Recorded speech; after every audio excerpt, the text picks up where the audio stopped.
நீ ஆர்ட்ஸ் தானடா படிச்ச, எப்படி ஐடில வேலை பாக்குற?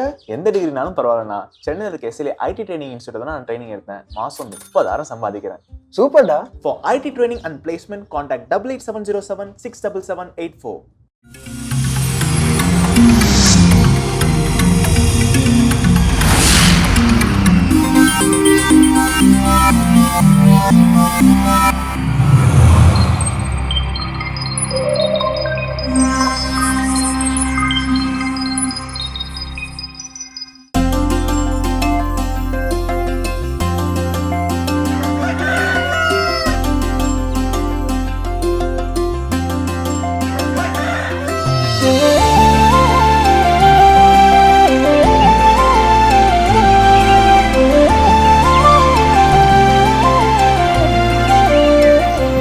மாதா தொலைக்காட்சி அன்பு உள்ளங்கள் அனைவருக்கும் கடவுள் வணக்கம் நிகழ்ச்சியின் அன்பான வணக்கங்கள். வணக்கம் கல்பனா, எப்படி இருக்கிறீங்க? ரொம்ப சந்தோஷமா இருக்கேன். நம்ம கொண்டாட்டத்துடைய அந்த நெருக்கத்துல நம்ம இருக்கோம் இல்லையா, அதனால எல்லோருமே ரொம்ப மகிழ்ச்சியா இருக்கணும் அப்படின்னு சொல்லிட்டு இந்த நாளை ஆரம்பிக்கலாம். கண்டிப்பா. ஏன்னா திருவருகை காலத்தினுடைய கடைசி ஞாயிறு, 4வது ஞாயிறு நம்ம இருக்கிறோம். இந்த வாரத்தில் அப்படியே கிறிஸ்து பிறப்பு பெருவிழாவை கொண்டாட எல்லாரும் உற்சாகமா காத்திருக்கிறோம். அந்த உற்சாகம் குறையாத வண்ணம் ஒரு நல்ல கதையா சொல்லுங்க.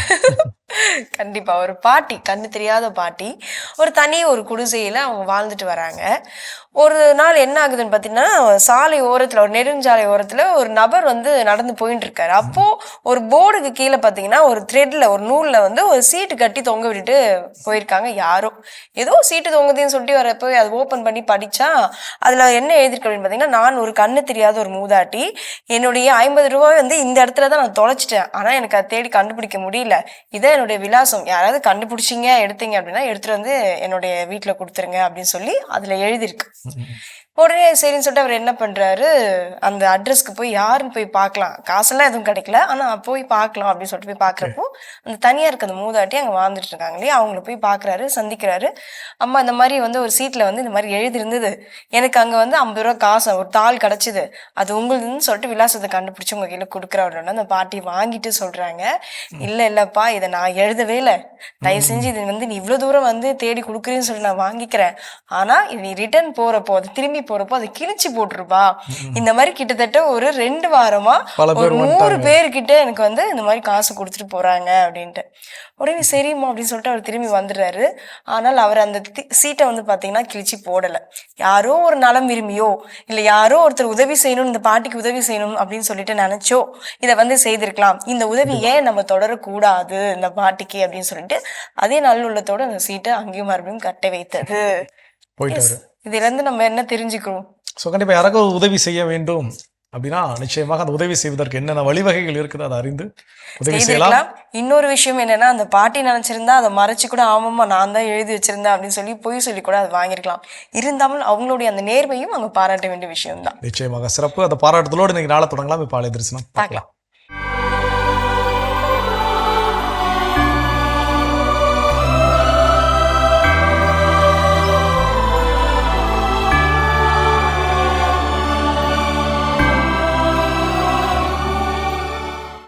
உறவு மலரும் புனித இடம் ஆலயம், உள்ளம் ஒன்று சேரும் இடம் ஆலயம். உறவு மலரும் புனித இடம் ஆலயம், உள்ளம் ஒன்று சேரும் இடம் ஆலயம். உணர்வு பெருகிட, உயர்வு அடைந்திட, உண்மை வழி செல்லும் வாழ்வும் ஆலயம்.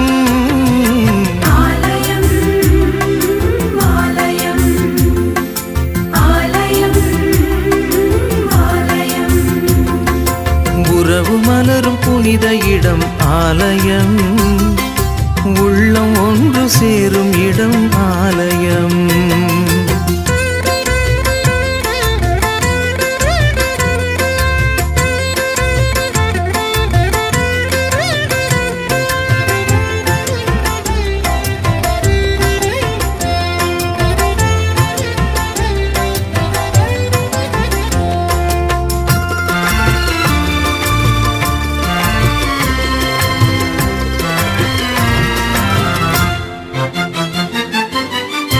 இயற்கை காத்திடும் மாந்தர் வாழிடம்,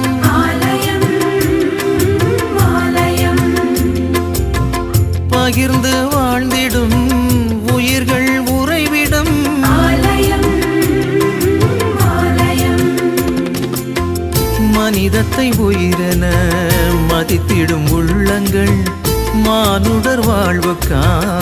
பலனை தரும் நெஞ்சங்கள், நம்பிக்கை செய்தி சொல்லும் நண்பர்கள், உண்மைக்காய் உயிரை இழக்கும் ஜீவன்கள், எல்லோரும் இறைவன் உறையும் ஆலயம், எல்லோரும் இறைவன் உறையும் ஆலயம், உறவு மலரும் புனித இடம் ஆலயம், உள்ளம் ஒன்று சேரும் இடம் ஆலயம்.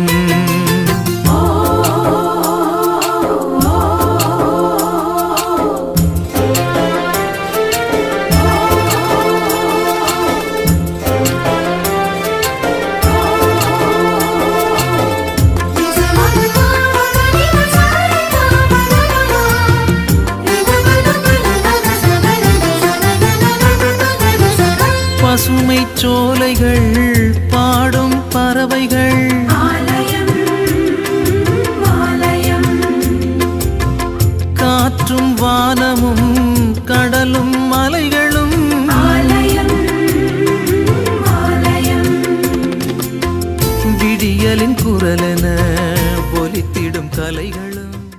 அற்புதம், ஆனந்தம், சந்தோஷம், மகிழ்ச்சி அப்படின்னு சொல்லிட்டு எல்லா வார்த்தைகளும் என்னென்னலாம் இருக்கோ அந்த மாதிரி எல்லா வார்த்தையுமே பொருந்தும். இந்த பகுதி நம்ம பார்த்துட்டு வரப்போ அந்த அளவுக்கு உற்சாகம் கிடைச்சிருக்கு. ஆலய தரிசனம் நம்ம வந்து பார்த்து வந்ததுல அடுத்ததாக இந்த கடவுள் வணக்கம் தலம் ஒவ்வொரு நாளுமே நமக்கு ஏதோ ஒரு தகவலை பரிமாறிக்கொண்டுதான் இருக்கின்றது. அந்த வகையில இந்த நாள் நம்ம என்ன பரிமாறிக்கொள்ள போகிறோம்? நிச்சயமா நீங்க சொன்ன கதையில வந்து அந்த கதையோட எண்டிலே எனக்கு ஒரு திருக்குறள் ஒண்ணு ஞாபகத்துக்கு வந்துச்சு. எல்லாருக்கும் தெரிந்த ஒரு திருக்குறள், பொய்மையும் வாய்மை இடத்த புரை தீர்ந்த நன்மை பயக்குமெனின். அதாவது ஒரு பொய் சொல்றதுனால நன்மை நடக்குமே, ஆனால் அந்த பொய் சொல்றதுல தவறு இல்லை அப்படிங்கிறது அந்த குறளினுடைய விளக்கம். அதே ஐயன் வள்ளுவன் இன்னொரு திருக்குறளும் சொல்லியிருக்கிறாரு. என்ன அப்படின்னா, தன்னஞ்சறிவது பொய்யற்க பொய்த்த பின் தன்னெஞ்சே தன்னை சுடும் அப்படின்னு சொல்லி. எனக்கு உணர்ந்து நான் ஒரு பொய் சொல்லிட்டேன் அப்படின்னா அது இன்னொருத்தவங்க குத்தி காட்டியோ இல்லை இன்னொருத்தவங்க எனக்கு சொல்லி காட்டினா தான் எனக்கு வருத்தம் வரலாம் கிடையாது. நான் சொன்னது பொய்ன்னு எனக்கு நல்லா தெரியும். அந்த பொய்யை நான் நினைத்து பார்க்கின்ற ஒவ்வொரு தருணம் அது என்ன பண்ணும், சுட்டுக்கிட்டே இருக்கும். ஐயோ நான் பொய் சொல்லிட்டேன் அப்படிங்கிறதுனாலும் அந்த மாதிரியான ஒரு சுடுதலாக இருக்கலாம். இல்ல நான் யார்கிட்ட பொய் சொல்லியிருக்கணும் அந்த நபரை நான் சந்திக்கின்ற பொழுது என்னோட உள்ளத்துல ஏற்படக்கூடிய ஒரு உறுத்தலாக என்ன பண்ணலாம் இருக்கலாம். அவங்க கிட்ட பொய் சொல்லிட்டு அது அவங்களுக்கு தெரியுமா தெரியாதா அப்படின்னு சொல்லி இதை சொல்லும் போது ஒரு ஆப்பிரிக்க பழமொழி ஒண்ணு இருக்குது. நாம் சொல்லக்கூடிய முதல் பொய்யானது இரண்டாம் பொய்க்கான இருக்கையை தயார் செய்கிறது அப்படின்னு சொல்லுவாங்க. அப்போ இந்த பொய் நிறைய சொல்லிக்கிட்டே போகலாம். அப்போ அந்த பொய் நாம சொல்லக்கூடிய சின்ன சின்ன பொய் தொடங்கி பெரிய பெரிய பொய்கள் வரைக்கும் நம்ம லைஃப்ல ஏதோ ஒரு விஷயத்த நம்ம கிட்ட இருந்து என்ன பண்ணுது, பறிச்சுக்கிட்டு இருக்குது. இந்த வாழ்க்கையில ஒரு பொய் கூட சொல்லாத ஒரு மனிதர் அப்படின்னு சொல்லி யாரையும் சொல்ல முடியாது. ஹரிச்சந்திர கதைகள் வரக்கூடிய அந்த ஹரிச்சந்திர மகாராஜா தான் என்ன பண்ண மாட்டாராம், பொய் சொல்ல மாட்டாரு அப்படின்னு சொல்லி நம்ம கதைகள்ல படிச்சிருக்கிறோம். அதை தாண்டி இன்னைக்கு இருக்கக்கூடிய சூழல்ல பொய் சொல்லாத ஒரு மனிதர் அப்படி யாரும் இருந்தாங்க அப்படின்னா, நான் அடிக்கடி சொல்ற மாதிரி அவங்களெல்லாம் மியூசியம்ல கூட்டு போய் உட்கார வச்சு 10 ரூபா டோக்கன் போட்டு அவங்களை என்ன பண்ணலாம், காட்சி பொருள் மாதிரி காட்சிப்படுத்தலாம். பட் அப்படி யாருமே இல்லை. ஸோ அந்த வகையில் பொய் சொல்வதனால் நாம் எந்தெந்த விஷயத்தெல்லாம் இழந்து விடுகிறோம் அதுதான் இன்னைக்கு நம்மளுடைய வாழ்க்கையில். அப்போ அதில் முதல் விஷயம் என்ன சொல்றாங்க அப்படின்னா, நம்முடைய உறவுகளுக்கு இடையில் அந்த உறவுகள் நம் மீது வைத்திருக்கக்கூடிய நம்பிக்கையை நாம் இழந்து விடுகிறோம். ஏன் அப்படின்னா சில நேரங்கள்ல நாம ஒருத்தர் சிலர்கிட்ட பொய் சொல்லியிருப்போம், ஆனா உண்மை நிலவரம் என்னங்கிறது அவங்களுக்கு என்ன இருக்கும், தெரிஞ்சிருக்கும். அவங்க சரி அது எதுக்கு இன்னும் எடுத்து சொல்லி இதெல்லாம் பண்ணிட்டு அவங்க சிம்பிளா என்ன பண்ணிடுவாங்கன்னா, மெச்சூர்டு பீப்புள்.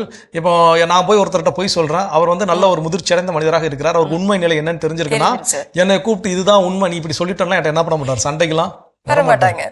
அந்த உண்மை தெரிஞ்சிருச்சு, எனக்கு என்ன உண்மைன்னு தெரியும், நீ சொல்ற போய் நீ எவ்வளவு நாளைக்கு நீ கதை கட்டுவியோ, உனக்கு தெரிஞ்ச மாதிரி நீ மானே தேனே பொன்மானே எல்லாம் போட்டு கதை சொல்றியோ, நீ சொல்லு, நான் என்ன பண்றேன் கேட்டுட்டே இருக்கிறேன். நீ நினைச்சுக்கிற நான் உங்ககிட்ட ஏமாந்துட்டேன்னு, ஆனா உண்மையாகவே நீ தான் என்ன பண்ணிட்டு இருக்கிற, ஏமாந்துகிட்டு இருக்கிற அப்படிங்கிற நிலையில அவங்க என்ன பண்ணிடுவாங்க, கடந்து போயிடுவாங்க.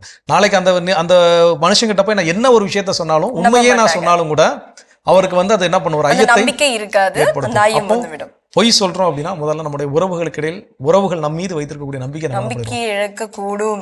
இன்னும் இது போன்ற என்னென்ன காரியங்கள் இழக்க போகிறோம் அப்படின்றத நம்ம தொடர்ந்து பேசலாம். பார்த்த பகுதி பார்க்கலாம்.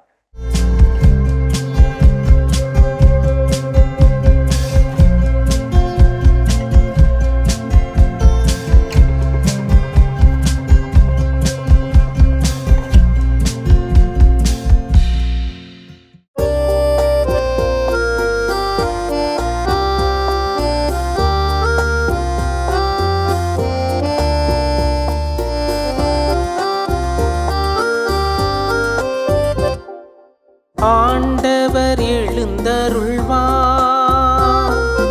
மாட்சி மிகு மன்னரிவரே, மாட்சி மிகு மன்னரிவரே. ஆண்டவர்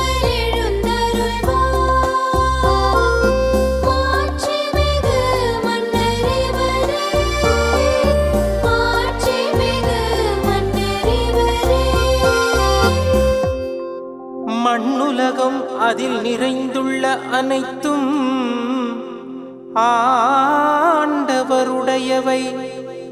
நில உலகம் அதில் வாழ்வனவும் அவருக்கே சொந்தம். ஏனெனில் அவரே கடல்கள் மீது அதற்கு அடித்தளமிட்டார். ஆறுகள் மீது அதை நிலைநாட்டினவரும் அவரே.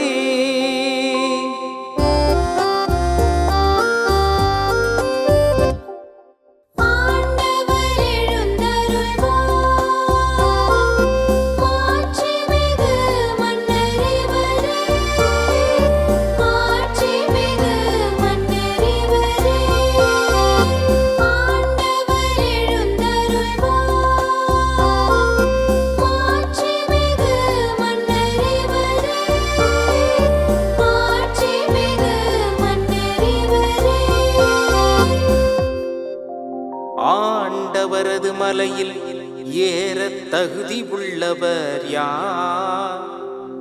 அவரது திருத்தலத்தில் நிற்க கூடியவர் யார்? கரைபடாத கைகளும் மாசற்ற மனமும் உடையவர். பொய் தெய்வங்களை நோக்கி தம் உள்ளத்தை உயர்த்தாதவர். இவரே காண்டவரிடம் ஆசி பெறுவார்.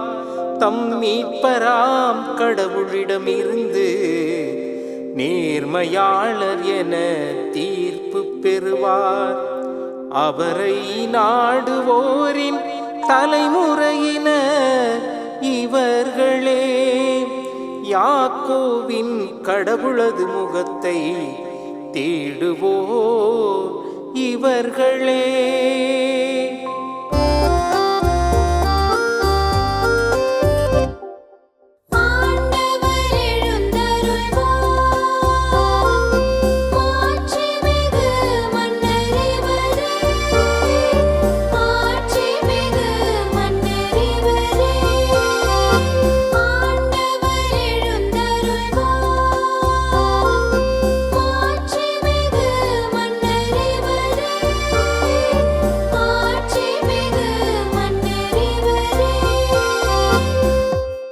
ஆண்டவர் எழுந்தருள்வார், மாட்சிமிகு மன்னர் இவரே.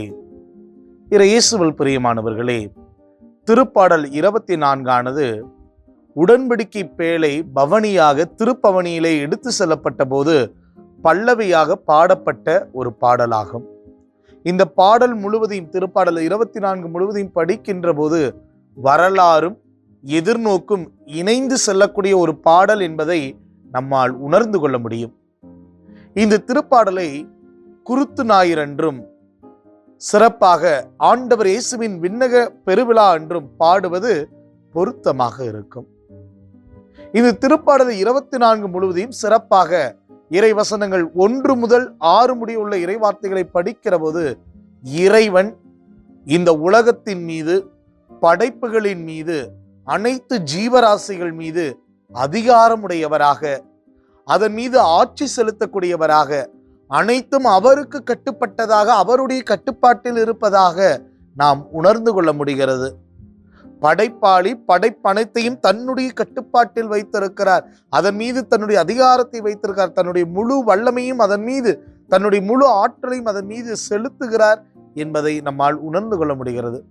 அதே வேளையிலே இன்னும் சிறப்பாக கடவுளை வழிபடுவதற்கு, கடவுளை திருமுன்னிலையில் நிற்பதற்கு ஒவ்வொரு விசுவாசிக்கும் தேவையான அறநெறி மதிப்பீடுகள் எவை என்பதையும் இன்றைய திருப்பாடலினுடைய இறை வசனங்கள் நமக்கு தெளிவாய் சொல்லிக் கொடுக்கிறது. அன்புக்குள்ளே இந்த 6 வசனங்களை பிரிக்கின்ற போது முதல் 2 வசனங்கள் கடவுளுடைய ஆட்சியுரிமையை பற்றி, கடவுள் இந்த படைப்புகள் மீது செலுத்துகிற அதிகாரத்தை குறித்து, அதன் மீது தன்னுடைய ஆற்றலை எந்த அளவுக்கு செலுத்துகிறார் என்பதை குறித்து நம்மால் படித்து தெரிந்து கொள்ள முடியும்.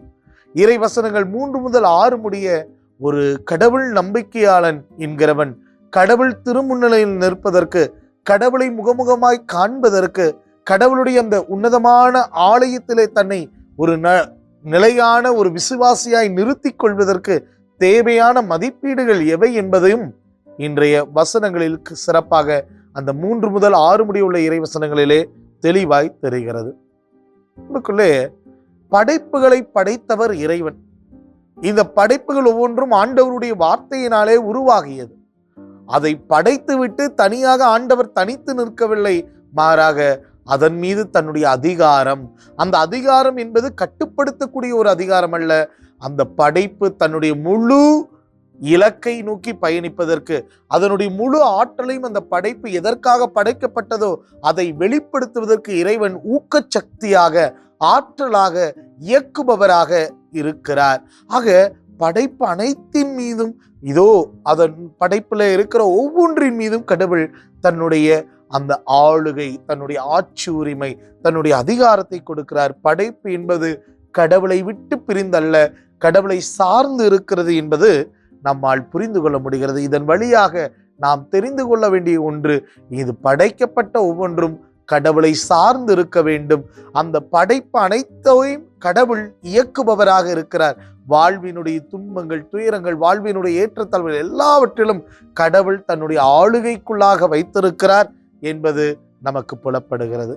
திருஅவையினுடைய தந்தையர்கள், திருஅவையினுடைய படிப்பினைகள் இந்த இறைவார்த்தையை ஆண்டவருடைய படைப்பின் ஆற்றலை வெளிப்படுத்துவதற்கு சொல்லிக் கொடுக்கிறார்கள்.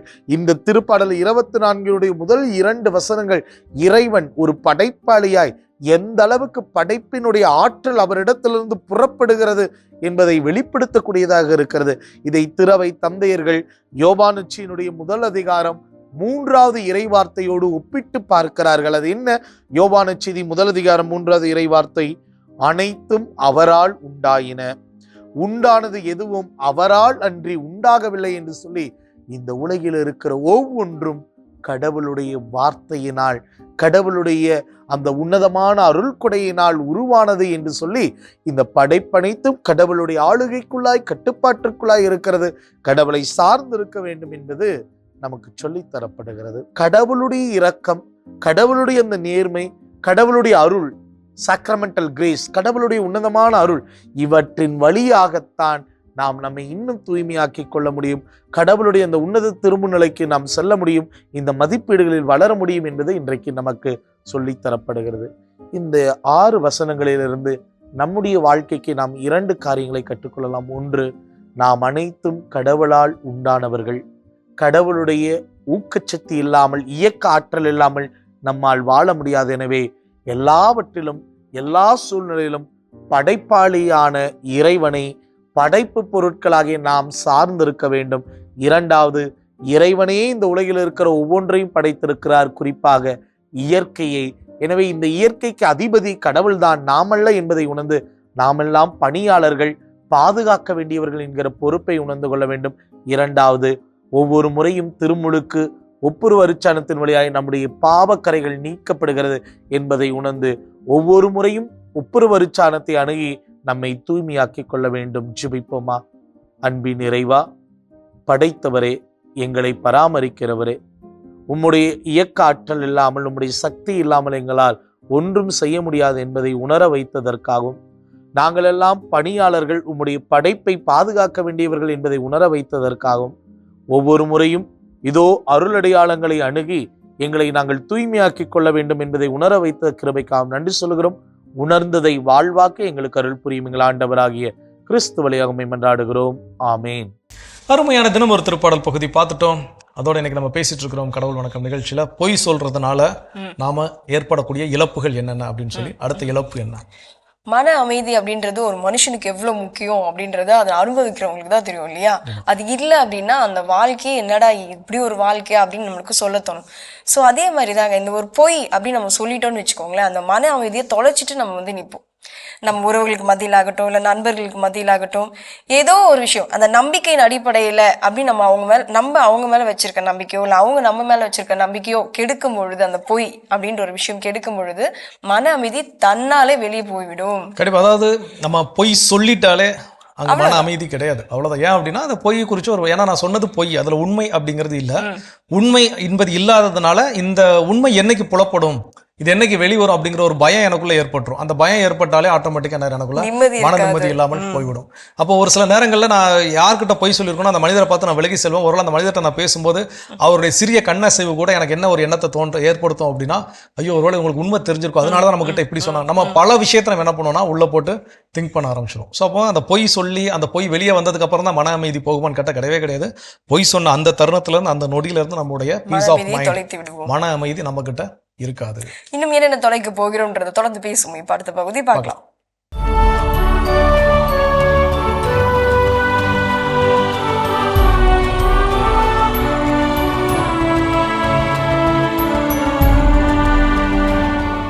டிசம்பர் 21. புனித பேதுரு கனிசியுஸ்.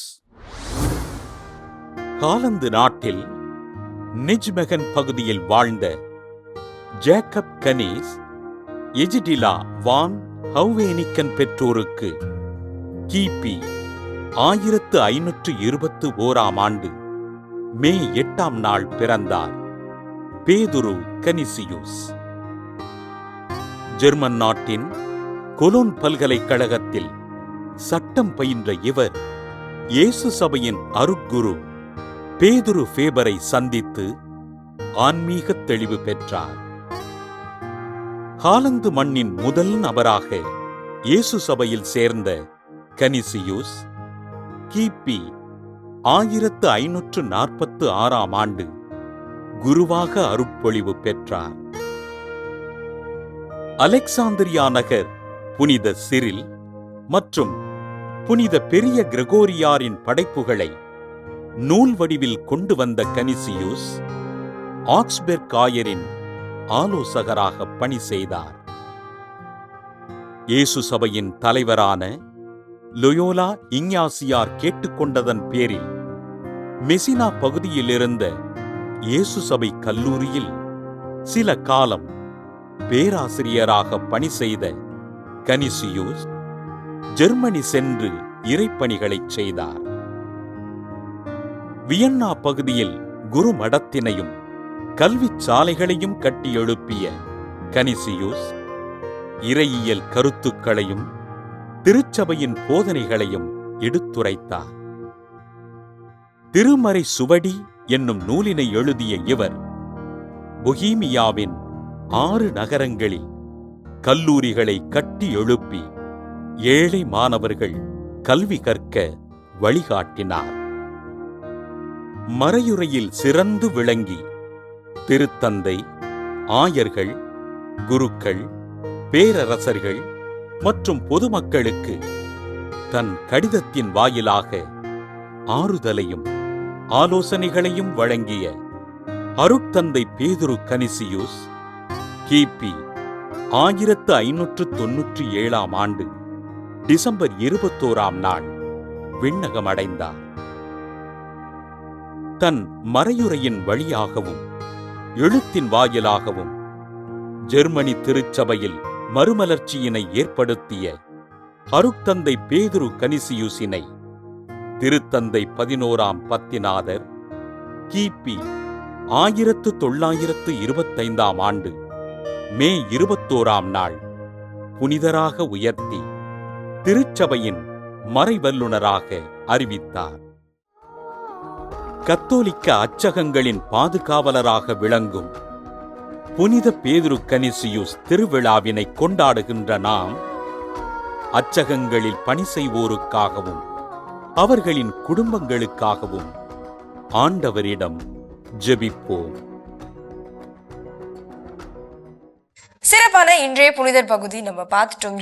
இன்றைய நாளில் பொய் சொல்வதால் நாம் இழக்கக்கூடிய காரியங்கள் எவ்வளவோ இருக்கு நம்முடைய வாழ்க்கையில அப்படின்னு சொல்லி தான் இன்னைக்கு எடுத்து பேசிட்டு இருக்கோம். அடுத்ததான் நம்முடைய செல்ஃப் ரெஸ்பெக்டை நம்ம இழந்து விடுவோம். அதுதான் சொல்லக்கூடிய விஷயங்கள்.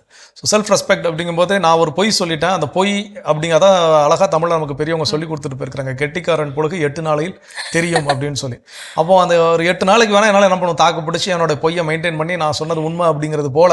அதாவது ஒரு முறை ஒரு ரெட்ரீட் ரிட்ரீட் அட்டன் பண்ணும்போது அந்த பொய்யை பற்றி அந்த ரிட்ரீட் கொடுக்க வந்த ஒரு ஆசிரியர் சொன்ன ஒரு விஷயம், ஒரு பொய்யை திரும்ப திரும்ப சொல்கிறதுனால அது உண்மையாகி விடாது, உண்மையை போலத்தான் ஆகும் அப்படிங்கிறது. உண்மையாகுதல் அப்படிங்கிறது வேற, உண்மையை போல ஆகுதல் அப்படிங்கிறது வேற.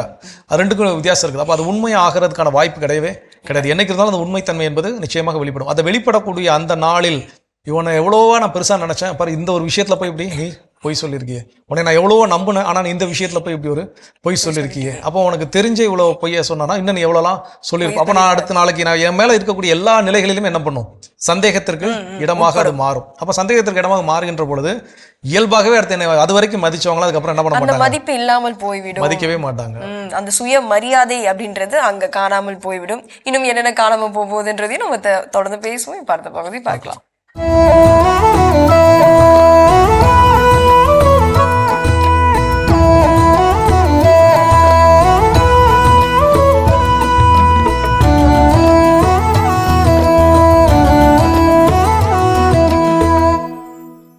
அப்பாவும் மகளும் காரில் போகும் மலைப்பாதை பயணம் அது. ஆங்காங்கே காரை அப்புறப்படுத்தி நிறுத்தும் இட வசதியும் பக்கவாட்டிலே உண்டு. மேலேறி போய் கொண்டிருக்கும் போது புயல் காற்று வீச ஆரம்பித்தது. காரோட்டி கொண்டிருந்த மகள் கேட்டால், அப்பா புயல் காற்று ஆரம்பமாகிவிட்டது, காரை அப்புறம் நிறுத்தலாமா, அப்புறப்படுத்தி நிறுத்தலாமா? அப்பா சொன்னார், வேண்டாம், தொடர்ந்து போ.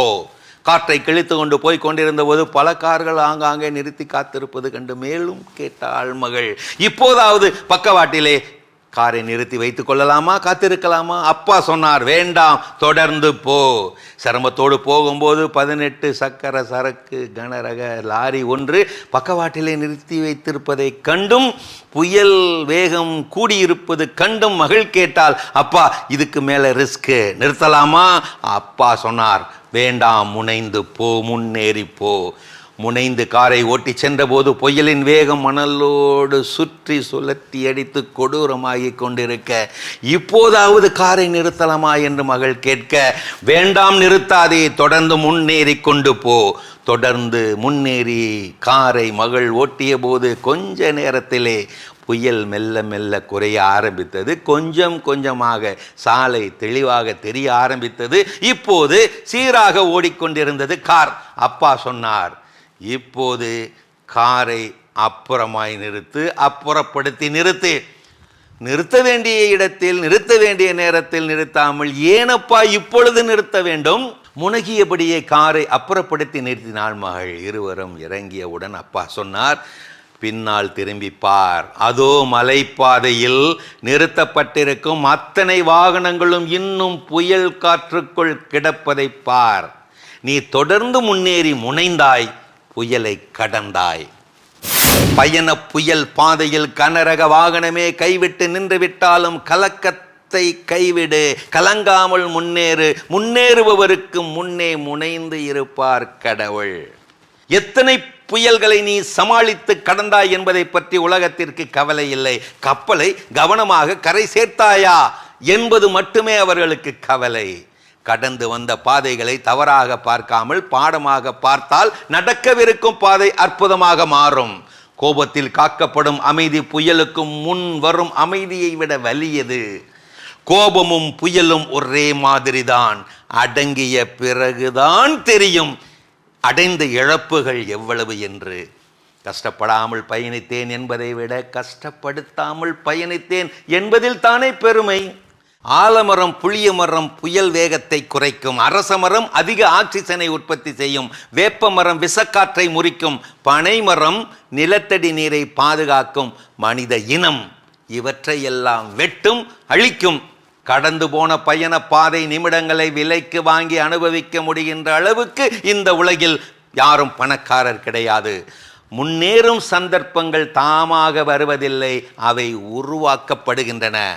நெருப்பு தங்கத்தை புடமிடுகிறது, புயல் பூமியை புடமிடுகிறது, துன்பம் உன்னை புடமிடுகிறது. நினைவிருக்கட்டும் கதைகள் 1000 கண்மணிகளே, இந்த அவசரகதி ஆர்டிஃபிஷியல் இன்டெலிஜென்ஸ் பயண பாதையில் ஆணையிட்டு வழி நடத்த ஆண்டவரும் தேவை, மறவாதே. அருமையான கதைகள் 1000 பகுதி பார்த்துட்டோம். இன்னைக்கான கதையும் சிந்தனையும் கேட்டாச்சு. அதோட நம்ம லைஃப்பில் நாம் சொல்லக்கூடிய சின்ன சின்ன பொய்கள் கூட நம்ம வாழ்க்கையில் மிகப்பெரிய இழப்புகளை நமக்கு ஏற்படுத்தி விடும். அந்த வகையில நாம் இழந்து விடக்கூடிய விஷயங்கள் என்னென்ன அப்படிங்கிறத பேசிட்டு இருக்கோம். அதுல அடுத்தது என்ன சொல்றோம்? நம்மளுடைய வாழ்க்கையில தீய பழக்கங்கள் சொல்லிட்டு எவ்வளோ இருக்கு இல்லையா, அதுல ஒண்ணு இந்த பொய் கூட வச்சுக்கலாம். ஏன்னா அதனால எவ்வளோ பெரிய விஷயங்கள்லாம் நம்ம கிட்ட இருந்து போகுது இல்லையா. ஸோ அந்த வகையில இந்த எமோஷனல் கனெக்ஷன், நம்ம வந்து எவ்வளவோ காரியங்களை குறித்து கஷ்டப்படுறோம், அழறோம், அந்த நேரத்துல எல்லாம் நம்மளுக்கு ஏதாவது ஒரு சப்போர்ட் கிடைக்காதா அப்படிலாம் தோணும். இப்படிப்பட்ட பொய்களை நம்ம சொல்வதால என்ன ஆகும் அப்படின்னா, ஒரு பக்கம் சுயமரியாதை, செல்ஃப் ரெஸ்பெக்ட் போயிடும், நம்பிக்கை இழந்துருவோம். ஸோ அந்த நேரத்துல நம்ம போய் ஏதாவது நம்மளுடைய எமோஷனலா போய் ஷேர் பண்ணும் போது கூட, இவன் என்ன பெருசா பொய் சொல்றவன், இவன் இதை அழுது கூட சும்மா நடிப்புக்காக ஒரு ஃபேக்குக்காக நான் அழுதுருப்பான் அப்படின்னு சொல்லிட்டு சொல்ற வார்த்தைகளை நம்ம கேட்கதான் முடியுமே தவிர நமக்கு சப்போர்ட் பண்ணிட்டு பேசுறதுக்கு ஆள் வர மாட்டாங்க. நிச்சயமா ஒரு தடவை போய் சொல்றப்ப அந்த ஃபர்ஸ்ட் விஷயம் சொன்ன மாதிரி நம்பிக்கை ஒரு இடத்துல இழந்து விட்டோம் அப்படின்னா அது உடைக்கப்பட்ட கண்ணாடியை போல திரும்ப நீங்க அது என்னதான் அழகுபடுத்தி ஒட்ட வச்சாலும் அது ஒட்டுகின்ற போல இருக்கக்கூடிய விரிசல்கள் என்பது தெரியத்தான் செய்யும். அப்ப அந்த நேரத்துல உண்மையாக நான் அழுதால் கூட இவன் சும்மா அழுவான், அழுதே காரியத்தை என்ன பண்ணுவான் சாதிப்பான், ஆனா உனானா உடனே கண்ணை கசக்கி இந்த விஷயத்தை எப்படியாவது செயல்படுத்தணும்னு நினைப்போம். அப்படிதான் எண்ணங்கள் எல்லா மனிதர்களுக்கும் இயல்பாக வருமே தவிர உண்மையாகவே நாம் அழுகிறோம், உண்மையாகவே நாம் அதுக்கு வருந்தி இருக்கிறோம் அப்படிங்கிறது நம்முடைய செயல்பாட்டினோட மாற்றம் ஏற்பட்டால்தான் அது பின்னாடி சேஞ்ச் ஆகுமே தவிர அது வரைக்கும் இந்த எமோஷனல் கனெக்ஷன் அப்படிங்கிறது நமக்கு கிடைக்காது. இன்னும் என்னென்ன கிடைக்காதுன்றதை நம்ம தொடர்ந்து பேசலாம். இப்ப அடுத்த பகுதி பார்க்கலாம்.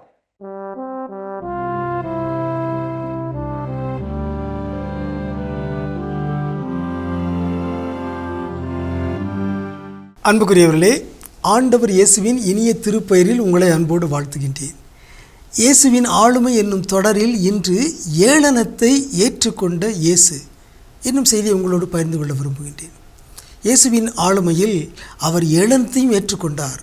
இயேசுடைய பணிவாழ்வில் எந்த அளவுக்கு இயேசு பாராட்டும் புகழ்ச்சியும் வணக்கமும் பெற்றாரோ அந்த அளவுக்கு ஏளனம், இகழ்ச்சி, அவதூறு, புரிதலின்மை இவற்றையும் அவர் எதிர்கொண்டார்.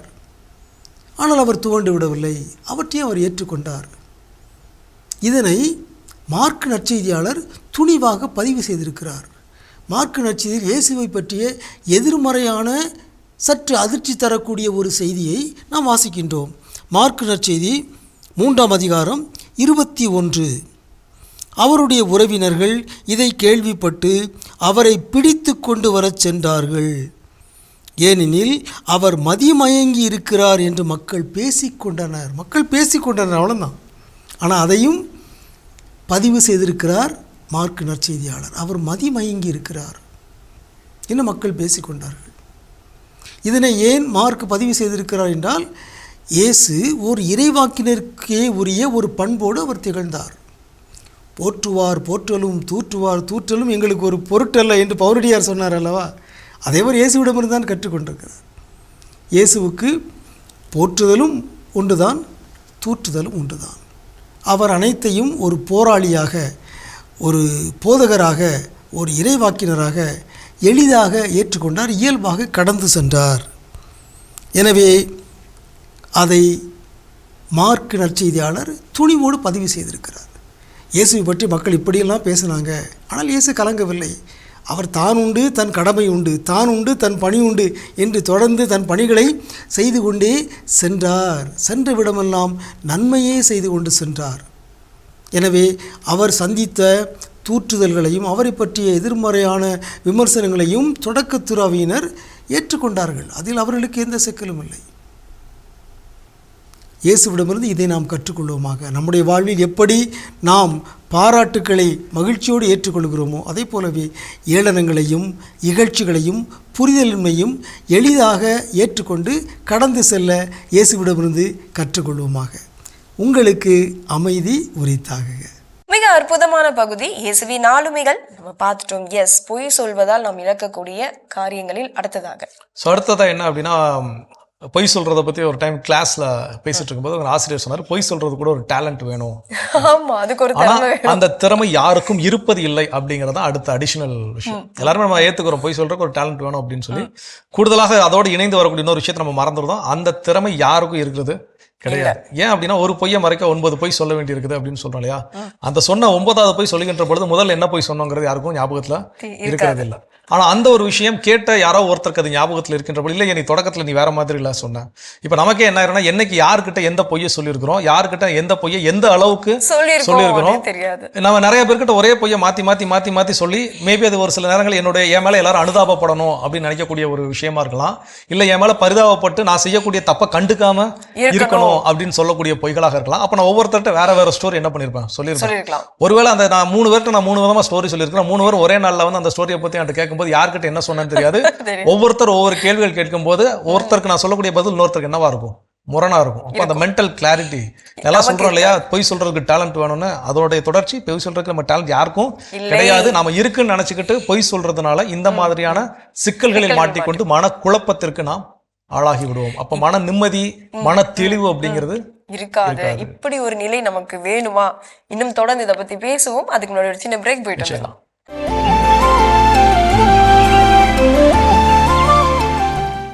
நிகழ்ச்சிகள் உங்களை மீண்டும் அன்புடன் வரவேற்கின்றோம். நீங்கள் பார்த்து கொண்டிருப்பது மாதா தொலைக்காட்சியின் கடவுள் வணக்கம். சிறப்பான நாள்ல பேசிட்டு இருக்கிறோம். பொய் சொல்றதுனால நம்ம லைஃப்ல நம்ம என்னென்னலாம் விஷயத்தை மிஸ் பண்ணிருந்தோம், என்னென்ன விஷயங்களை எல்லாம் இழந்து விடுகிறோம் அப்படிங்கிறது. அதுல அடுத்ததா என்ன சொல்றாங்க? எஸ், எப்படி நம்ம வந்து பொய் சொல்வதில் நம்மளுடைய செல்ஃப் ரெஸ்பெக்டை வந்து நம்ம இழக்கக்கூடுமோ, அதே மாதிரி மற்றவங்க கிட்ட இருந்து கிடைக்கிற மரியாதையும் நமக்கு கிடைக்காது.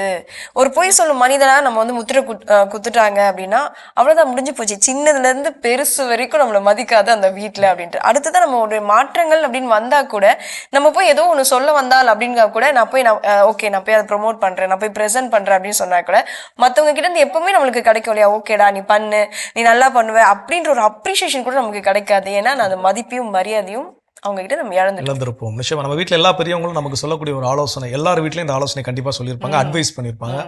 அதாவது நல்லவன் பேர் எடுக்க ரொம்ப நாள் ஆகும், ஆனா கெட்டவன் அப்படிங்கிற பேரை ஒரு நொடியில என்ன பண்ணிடலாம், எடுத்துட்டு போயிடலாம் அப்படிங்கிறது. ஸோ அப்போ அந்த கெட்டவன் அப்படிங்கிற பேர் என்ன அப்படின்னா, அதுதான் நம்முடைய ரெஸ்பெக்ட், பிறர் நம்ம மேல வச்சிருக்கக்கூடிய மரியாதைக்கு இழுக்கு வரும் வண்ணம் நாம் செய்யக்கூடிய தவறான செயல். அதுல ஒண்ணுதான் இந்த பொய். அப்போ அந்த பொய் சொல்லி அது வெளிப்படுகின்ற பொழுது மற்றவங்க எல்லாம் வந்துட்டு நம்மளை வந்து ஒரு மனுஷனா கூட மதிக்க மாட்டாங்க, ஒரு சின்ன புழு பூச்சியா கூட என்ன பண்ண மாட்டாங்க, மதிக்க மாட்டாங்க அந்த அளவுக்கு. ஏன்னா அவ்வளோ பெரிய அந்த பொய்னால அவங்க லைஃப்ல மிகப்பெரிய ஒரு இம்பாக்ட் என்ன இருக்கும், கிரியேட் ஆயிருக்கும். அவங்க அதை முழுமையாக நம்பி இருப்பார்கள். எங்களுடைய ஆசிரியர் நாங்கள் படிக்கும்போது ஹெச்ஓடியா விக்டர் அப்படின்னு சொல்லி ஒரு சார் இருந்தார். அப்போ அவர் ஒரு சில மாணவன் அவர் எப்பவுமே ஸ்டூடெண்ட் ஃபேவர், அதாவது ஸ்டூடெண்ட் ஃபேவர் மீன்ஸ் சரினா சரி, தப்புனா தப்புன்னு அவர் இருப்பார். அப்போ ஒரு முறை ஒரு மாணவன் சொன்ன வார்த்தையை நம்பி ஓகே இது இவன் சைடு நியாயம் இருக்கு போலன்னு சொல்லி என்ன பண்ணிட்டாரு, இறங்கி அதை கம்ப்ளைண்ட் ரைஸ் பண்ணி போனேன். ஆனா இறங்கினதுக்கு அப்புறம் தான் தெரியுது தப்பு யார் மேலனா, எந்த மாணவன் முறையீடு ஃபர்ஸ்ட் செஞ்சானோ அவன் மேலதான் தப்பு. அப்போ அவர் சொன்ன ஒரே ஒரு வார்த்தை, நான் மண்குதிரையை நம்பி ஆத்துல இறங்கிட்டேன். ஸோ அப்போ அதனுடைய மீனிங் என்ன அப்படின்னா, அந்த மண்குதிரை நம்ம ஆத்துல மண்ணில் என்ன ஆயிரும், குதிரை கரைஞ்சு போயிடும், என்னால் கரையேற முடியாது.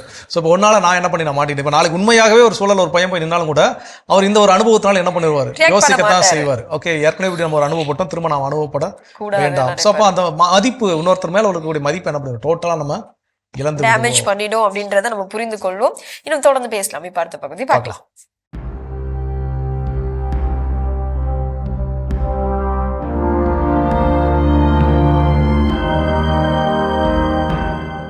மாதா தொலைக்காட்சி நண்பர்களே, உங்கள் அனைவருக்கும் வாழ்த்துக்கள். நமது வாழ்விலே நாம் தொடர்ந்து முன்னேற என்ன வழி என்று சிந்திக்கும்போது, கோல்வில் என்ற ஒரு அறிஞர் இப்படி நமக்கு ஒரு செய்தியை கொடுக்கிறார். அவர் கூறுகிறார், the body needs constant supply of fresh air and nutrient, and the mind also needs no less exacting. அதாவது உடலின் வளர்ச்சிக்கு, செயல்பாட்டுக்கு காற்று, உணவு தேவைப்படுவது போல மனதின் செயல்பாட்டுக்கு புதிய புதிய சிந்தனைகள் தேவை. இங்கேதான் பல பேர் நாம் இதை உணராமல் இருக்கிறோம். நான் படித்து விட்டேன், பட்டம் வாங்கிவிட்டேன், அல்லது ஒரு தொழிலை பற்றி அடிப்படை படிப்புகளை நான் முடித்து விட்டேன் என்று சொல்லி அதோடு நின்று போவது, அந்த ஸ்டாக்னேஷன். நான் இதெல்லாம் படித்தேன், இவ்வளவுதான். இல்லை நண்பர்களே, ஒவ்வொரு நாளும் நம்முடைய உடல் அது உயிரோடு இருப்பதற்கு, வளருவதற்கு, செயல்படுவதற்கு அதற்கு காற்றும் உணவும் தேவைப்படுவது போல நமது உள்ளம், நமது மனம் தொடர்ந்து செயல்படுவதற்கு புதிய புதிய சிந்தனைகள் என்ற அந்த உணவு கட்டாயம் தேவை. அதனால்தான் அறிஞர்கள் சொல்லுகிறார்கள், நாம் தொடர்ந்து படிக்க வேண்டும், நல்ல புத்தகங்களை படிக்க வேண்டும். நம்முடைய தொழில் அல்லது நம்மோடு தொடர்புடைய காரியங்களை பற்றிய அந்த புத்தகங்களை படிக்க வேண்டும், அறிஞர்களோடு உரையாட வேண்டும், அல்லது இன்றைக்கு இருக்கிற ஊடகங்களை பயன்படுத்தி நாம் செய்யும் பணி பற்றிய அந்த காரியங்களை நாம் இன்னும் தகவல்களை தேட வேண்டும். இப்படியாக நம்முடைய மனதிற்கு நாம் புதிய புதிய உணவுகளை கொடுத்து கொண்டே இருந்தால்தான் அந்த மனம் வளரும். இல்லை என்றால் எனக்கு வயது 60 இருக்கலாம், ஆனால் ஒரு 10 வயது சிறுவனை போன்று அவ்வளவுதான் எனக்கு தெரியும், அதற்கு மேல் இல்லை என்ற ஒரு நிலை வந்துவிடும். உடலுக்கு உணவு தேவை, மனதிற்கு புதிய புதிய சிந்தனைகள் தேவை. அந்த சிந்தனைகளை தேடி கண்டுபிடிப்போம். நாம் இந்த புதிய சிந்தனைகளால் நமது மனத்திற்கு நாம் உரமூட்டுவோம். அப்போது வெற்றியும் வளர்ச்சியும் நம் அனைவருக்கும் உண்டாகும். முயன்று பார்ப்போமா? உங்கள் அனைவருக்கும் வாழ்த்துக்கள். சிறப்பான ஆண்டோர் வாக்கு பகுதி நம்ம பார்த்துட்டோம் ஜோ. பொய் சொல்வதால் நாம் இழக்கக்கூடியது அடுத்ததாக என்னது? ஸோ அடுத்ததாக என்ன அப்படின்னா, ஒரு திரைப்படத்தில் நடிகர் பாக்யராஜ் அவர் நடிச்சிருப்பார். அவருக்கு என்ன அப்படின்னா, பயங்கர ஒரு வீராதி வீரன் மாதிரி தன்னை காட்டிக்கொள்ளணும்னு சொல்லி தன்னோட பையன்கிட்ட பயங்கரமாக கதை சொல்லுவார். நான் ஒரு படத்துக்கு போனேன், அங்கே ரவுடி பசங்க பொறுக்கித்தனம் பண்ணிட்டு இருந்தாங்க, அவங்க எல்லாரும் அடிச்சு போட்டு வந்துட்டேன். ஆனால் உண்மையில அங்கே அது நடந்திருக்காரு, அவர் வந்து கிரியேட் பண்ணிப்பாரு, அப்படி எக்ஸ்பிளைன் பண்ணுவார். ஆனால் அங்கே உண்மையில அங்கே என்ன நடந்திருக்குன்னா, இவர் மன்னிப்பு கேட்டு அங்கேருந்து பயந்து போய் என்ன பண்ணிப்பார், வந்துப்பார். இப்படி எல்லா நிலைகளும் தன்னுடைய பசங்க கிட்ட என்ன பண்ணுவார், போய் சொல்லிட்டே இருப்பார். ஸோ இப்போ இது என்ன அப்படின்னா, நம்முடைய திரும்ப திரும்ப போய் சொல்லிக்கிட்டே இருக்கனால நம்ம மேலே நமக்கு இருக்கக்கூடிய கான்ஃபிடென்ட் என்ன ஆயிரும், குறைந்து விடும். ஸோ ஏன்னா எனக்கு உண்மை என்னங்கிறது எனக்கு தெரியும். நான் வந்து எல்லாரும் பார்க்கக்கூடிய எல்லார்ட்டையும் நான் போய் சொல்கிறேன், உங்ககிட்ட நான் போய் சொல்கிறேன், நான் சந்திக்கக்கூடிய ஒவ்வொரு நபர்கள்கிட்ட நான் போய் சொல்கிறேன் அப்படின்னா நீங்கள் அதை நம்பலாம், ஓகே இது உண்மைதான் அப்படின்னு சொல்லி. ஆனால் உண்மை என்னங்கிறது எனக்கு மட்டும்தான் தெரியும். அப்போ அந்த உண்மையில நான் என்னை ஒரு வலிமையானவன் அப்படின்னு நான் காட்டிக்கொள்ள விரும்பியோ, இல்லை என்னை வந்து எல்லாம் தெரியும் அப்படின்னு நான் காட்டிக்கொள்ள விரும்பினாலும், ஆனால் உண்மையாகவே எனக்கு எதுவும் தெரியல, நான் பில்டப் பண்ற அளவுக்கு நான் ஒருத்தான ஆள் இல்லைங்கிறது எனக்கு என்ன ஆகும் தெரியும். அப்போ அந்த ஒரு உண்மை எனக்கு தெரிஞ்சதுனாலே எனக்கு இருக்கக்கூடிய கான்ஃபிடென்ட் என்ன ஆயிரும், போயிடும், இல்லாமல் போய்விடும். எஸ், கண்டிப்பாக நம்ம தொடர்ந்து பேசலாம். அடுத்த பகுதி பார்க்கலாம்.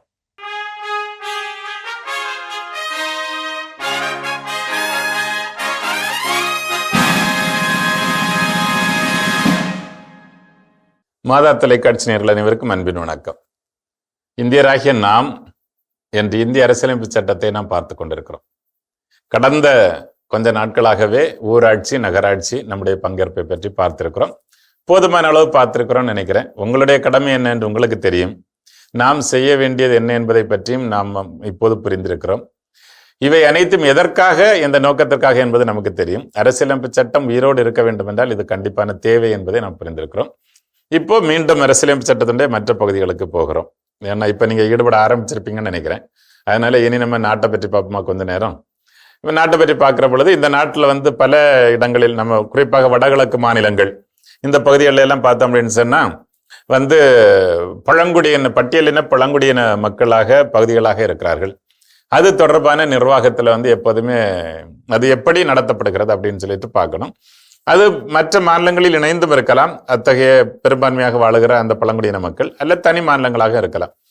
அதாவது பிரிட்டிஷ் ஆட்சிக்கு முன்னாடி அதெல்லாமே வந்து ஒரு தனிப்பட்ட கிங்டமா இருந்துச்சு, தனிப்பட்ட அரசுகளாக இருந்தவை. அவைதான் கொஞ்சம் கொஞ்சமாக அந்த பிரிட்டிஷ் அரசோடு இணைத்துக் கொள்ளப்பட்டவை. பல பிரிட்டிஷ் காலத்திலும் தன்னாட்சி பெற்ற பிரதேசங்களாகத்தான் இருந்துச்சு. அவங்க ஓரளவு தனியாகவே தான் அவங்க வசித்துக் கொண்டிருந்தார்கள். அவருடைய கலாச்சாரம், அவர்களுடைய பண்பாடு, அவர்களுடைய உணவு பழக்க வழக்கங்கள் எல்லாவற்றையும் பாதுகாத்துக் கொள்ளக்கூடிய உரிமை அவர்களுக்கு இருந்தது. அவங்க தான் இந்த காடு பல்லாயிரம் ஆண்டுகளாக இந்த நாட்டில் காடுகள் உயிரோடும் உயிர்ப்போடும் இருப்பதற்கு காரணமாக இருந்தவர்கள் அந்த மக்கள் தான். இன்றைக்கு நாம் சுரங்க தேவைகளுக்காக, மற்ற தேவைகளுக்காக அதை வெட்டி பிளக்கிற பொழுதெல்லாம் அகதிகளாக அங்கிருந்து திருத்தப்படுகிறவர்கள் இந்த பழங்குடியின மக்கள் தான்.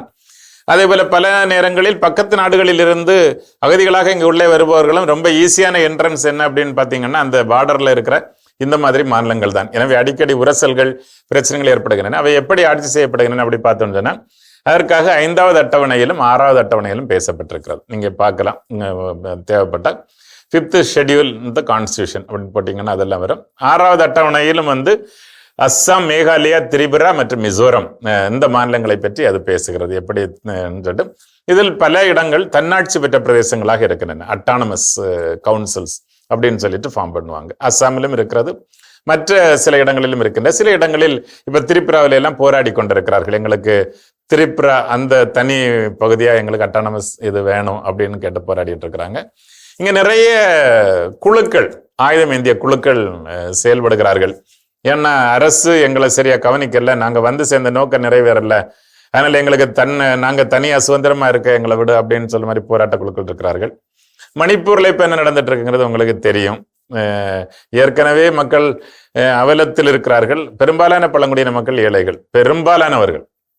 அப்படி இருக்கிற பொழுது மீண்டும் அரசே பல நேரங்களில் அந்த இதை அதிகப்படுத்துகிற மாதிரி பல செயல்களில் ஈடுபட்டு கொண்டிருப்பது மணிப்பூரில் புலப்பட்டு கொண்டிருக்கிறது. எனவே இப்படிப்பட்ட பகுதிகளில் அவர்களுக்கான தன்னாட்சி கவுன்சில், அதில் சீட்ஸ் ஒதுக்கும் போது அந்தந்த சட்டம், பாராளுமன்றம் சட்டம் இயற்றி அவங்க எல்லாவற்றையும் தேர்தல் மூலம் நிரப்பலாம். இல்லைன்னா ஒரு குறிப்பிட்ட அளவு தேர்தல் மூலமும் மீதி நியமனங்கள் மூலமும் மாநில அரசுக்கு அந்த அதிகாரத்தை கொடுப்பதாகவும் அது அமைந்திருக்கலாம்.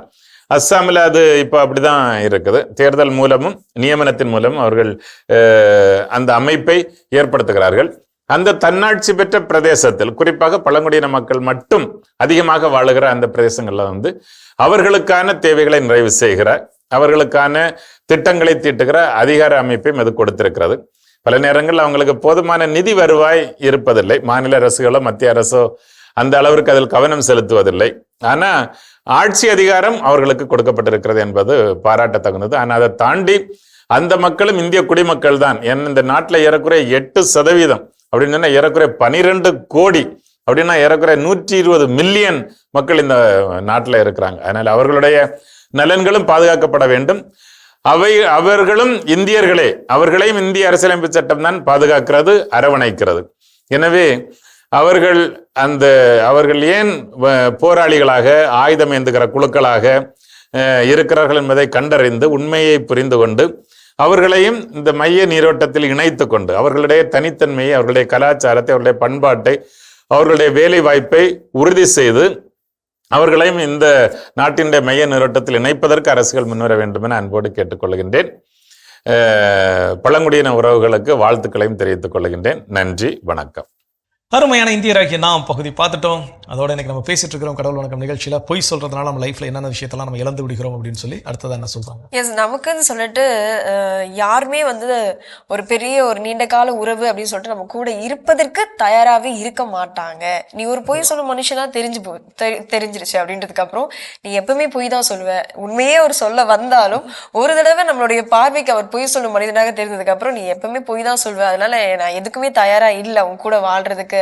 இந்த மாதிரி நம்மளுடைய உறவுகள் துண்டிக்கப்படுவதற்கும் இந்த ஒரு பொய் நம்மளோட காரணமா அமையும். கண்டிப்பா எத்தனையோ ஆண்டுகள் நண்பர்களாக இருக்கலாம், ஆனா சொன்ன ஒரு பொய் அந்த நட்பு, அத்தனை ஆண்டுகள் நட்பு என்ன பண்ணுறோம்னா உடைச்சு போட்டுரும், அவ்வளவுதான். ஸோ அதுக்கப்புறம் மீண்டும் அந்த நட்பை தொடர முடியுமான்னு கேட்டா வாய்ப்பே கிடையாது. ஸோ அப்போ அது போல நம்முடைய வாழ்க்கையில நீண்ட காலம் என்னோட உறவில் இருப்ப நண்பன், நீண்ட காலம் என்னோட உறவில் இருக்கக்கூடிய என்னுடைய சொந்தக்காரன், நீண்ட காலம் என்னோட உறவில் இருக்கக்கூடிய என்னுடைய வாழ்க்கை துணை யாருமே என்ன பண்ண மாட்டாங்க, இருக்க மாட்டாங்க.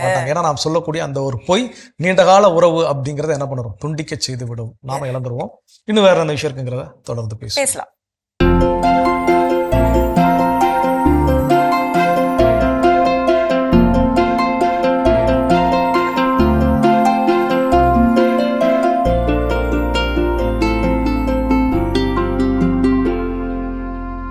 அனைவருக்கும் வணக்கம். இன்றைய பதிவில் நம்ம பார்க்க போகிற முக்கியமான விஷயம் என்னென்னா, நான் நிறைய பதிவுகளில் உங்களுக்கு திருப்பி சொல்லிக்கிட்டு இருக்கேன் எருக்கு இலை கரைசல் பயன்படுத்துங்க அப்படின்னு. ஆனால் டெல்டா மாவட்டத்தில் அவ்வளோ பெரிய பரப்பளவு, அவ்வளோ தேவையான அளவு எருக்கு இருக்கா அப்படின்னு கேட்டால் இருக்காது. அப்போ அடுத்து வேறு என்ன செய்யலாம்? ஒரு கரைசல் நான் தயார் பண்ணணும், வேறு என்ன பண்ணலாம்? இப்போ உதாரணத்துக்குங்க, நீங்கள் ஒரு இடத்துலேருந்து இன்னொரு இடத்துக்கு கடந்து போகிறப்ப எந்தெந்த இலையெல்லாம் கரும் பச்சையில் இருக்குதுன்னு பாருங்கள். எந்த இலையை பூச்சி கடிக்கலை, எந்த இலையெல்லாம் நோய்வாய்ப்படலை அப்படி பாருங்கள், அந்த இலையவா எடுங்க. முக்கியமாக உங்கள் பகுதியில் நிறைய ஆமணக்கு இலை இருக்குது, இஷ்டத்துக்கு பப்பாளி பரப்புல எல்லாம் பப்பாளி வளர்ந்துருக்கு, அந்த இலை. மூணாவது மஞ்சநெத்தி அப்படின்னு சொல்லக்கூடிய நுணா, அதோட இலை இருக்குது. இது இல்லாமல் ஆடாதொடா, பல்வேறு வகையான களைச்செடிகள் மாதிரி இருக்கக்கூடிய மரங்களோட இலைகள், குற்று செடிகளோட இலை, அகலமான கரும் பச்சையில் இருக்கக்கூடிய இலைகள், இதெல்லாத்தையும் எடுங்க. வீட்டுக்கு கொண்டுட்டு குட்டி குட்டியாக நறுக்கி இதை நீங்கள் கோமியத்தில் ஊற வைங்க. இந்த ஊற வச்சதை தெளிங்க, ஊற வச்சதை தரையில் கொடுங்க. இந்த ஆடாத்தோட இலையை ஏன் நான் தரையில் கொடுக்கணும்? ஆடாத்தோட இலையில் பார்த்திங்கன்னா அதிகமான சிலிக்கா இருக்குங்க. சிலிக்காங்கிறது ஒரு பயிரை திடமாக நிறுத்தக்கூடிய வகையிலான ஒரு பொருள். அது அதிகமாக இருக்கக்கூடிய சிலிக்கா. அந்த சிலிக்கா உள்ள ஒரு பொருளை தெளிக்கிறப்பையும் ஒரு பயிர் திடமாகும், தரைவழி கொடுக்குறப்பையும் நெல் சாயாமல் இருக்கும். அப்போ அதை வந்து நம்ம பயன்படுத்தலாம். அது மாதிரி உள்ள பொருள் தான் ஆமணக்கு இலை, பப்பாளி இலை, சீத்தா இலை, ஊமத்தை இலை, கொய்யா அதோட இலை, அப்புறம் வேம்பு, புங்கன், அது வந்து ரொட்டீன். பாருங்கள், எதெல்லாம் முடியுமோ அதை தயாரித்து நீங்கள் ஒரு கரைசலை பண்ணுங்கள். அதை நிறையா நிலத்துக்கு கொடுக்க பாருங்கள். கோமியம் அப்படிங்கிறப்ப பொதுவான ஒரு செய்தி என்ன அப்படின்னா, உங்கள் பகுதியில் நிறையா பேர் நாட்டு மாடுகள் வச்சுருக்காங்க. அந்த நாட்டு மாட்டோட சிறுநீர் அவ்வளோ வந்து ஒரு ஆய்வு முடிவுகளில் என்ன சொல்கிறாங்க அப்படின்னா, கலப்பின மாட்டில் 12 வகையான நுண்ணூட்டங்கள் இருக்குது அப்படின்னா, நுண்ணூட்டம் மற்றும் நோய் கிருமிகள் எதிர்ப்பு திரவம் இருக்குன்னா, நாட்டு மாட்டில் வந்து பார்த்திங்கன்னா 17 இருக்குது, அளவும் கூட இருக்குது. அதை நம்ம பயன்படுத்துகிறோன்னா, அவங்க வச்சுருக்கவங்க என்ன பண்ணுறாங்கன்னா, அதை வந்து சும்மா வாய்க்காலில் கலந்து விட்டுக்கிட்டு இருக்காங்க. அவங்களுக்கு அதோட முக்கியத்துவம் தெரியாதனால கீழே விடுறாங்க. இப்போ நான் என்ன சொல்கிறேங்க, அதை வந்து நீங்கள் வாங்கிட்டு வந்து, அவங்க யாருன்னு பார்க்கலாம், யார்கிட்ட இருக்குன்னு பார்க்கலாம். அதை வாங்கிட்டு வந்து அவங்க பிடிக்க முடியாதுன்னு சொல்லுவாங்க. பொதுவாக அவங்க வந்து அவங்களோட கொட்டகையில் வந்து தண்ணீர் வழிஞ்சு போகிறதுக்கு ஒரு வழி இருக்கும், அதில் அதை பிடிக்கிறதுக்கு ஒரு வழி இருக்கும். அங்கே உங்கள் ட்ரம்மை வச்சுட்டிங்கன்னா முடிஞ்ச அளவுக்கு நேரடியாக பிடிக்கலாம், அல்லது வழிஞ்சு வர அல்லது குளிப்பாட்டின தண்ணியை கூட எடுக்கலாம். அதுவும் உங்களுக்கு உபயோகப்படும். அந்த மாதிரி குளிப்பாட்டின தண்ணியை கூட நீங்கள் பயன்படுத்திக்கிட்டிங்கன்னா அது உங்களுக்கு நல்லதாக இந்த காரணத்துக்கு பயன்படும். 50 லிட்டருக்கு பதிலாக 200 லிட்டர் பயன்படுத்துங்கன்னு நம்ம சொல்கிறோம், அல்லது 100 லிட்டர் பயன்படுத்துங்க. அப்போ இந்த தண்ணீரோடு கலந்த திரவத்தில் கூட இந்த இலைகளை நீங்கள் நிறையா சேகரிக்கலாம். இந்த இலைக்கரைசல்களை நீங்கள் தயாரிக்கிறப்ப குறைந்தபட்சம் 1 வாரம் வச்சுருக்கலாம். 1 வாரத்துக்கு அப்புறம் இந்த இலைக்கரைசல் தரையில் கொடுக்கவும் தெளிக்கவும் நம்ம பயன்படுத்தலாம். எப்படி பயன்படுத்தலாம்? 10 லிட்டர் தண்ணிக்கு 1 லிட்டர் இந்த இலைக்கரைசல்லேருந்து எடுத்து நம்ம கலந்து பயிர்களில் தெளிக்கலாம்.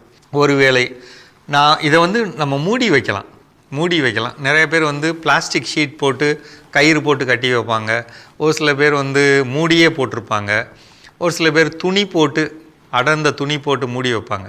எப்படி போட்டாலும் அதை மூடியை திறந்து இப்படி மோந்து பார்த்தோம்னா தலையை திருப்புற அளவுக்கு வாடை இருக்கணும். அப்படி இல்லையா, அது கூட நீங்கள் என்ன சேர்க்கலாம்?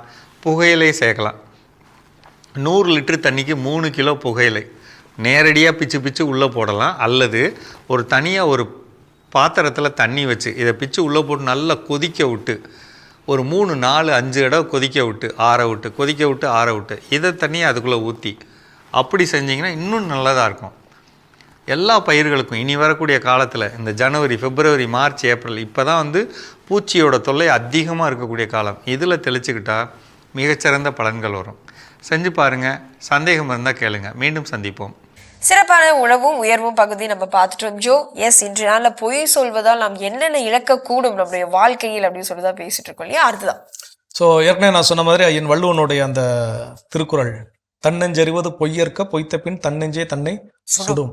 அப்போ இது சுடுகின்ற ஒவ்வொரு முறையும் நம்முடைய ஆரோக்கியம் அப்படிங்கிறது இல்லாமல் போகும். நம்ம மேலே நமக்கு ஒரு ஈடுபாடு இல்லாமல் போய்விடும்.